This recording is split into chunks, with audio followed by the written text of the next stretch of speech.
কবিতাৰ শিৰোনামা মা আৰু মৰম।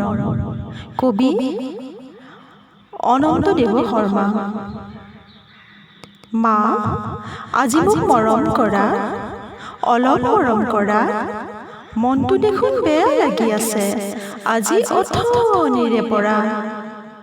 কেতিয়াবা মই খেলি থাকিলেও হঠাতে ওলোৱা আহি, মোৰ খেলা চাই মোৰ ফালে চাই তুমিচোন থাকা হাঁহি। হাত বুলাই দি মোৰ কপালত কোলাত দেখোন লোৱা, শুন্তি মোৰ বুলি মা তুমি দুগালত চুমা খোৱা। কেতিয়াবা আকৌ কাষলৈ গ'লেও মোক দেখোন কোৱা মা, কাম আছে মোৰ আমনি নকৰ, আঁতৰ আঁতৰি যা। ইমান যে মোৰ বেয়া লাগে মা, ইমান যে খং উঠে, তেতিয়া তোমাক মাতিবলৈ মোৰ মনেই নেথাকে মুঠে।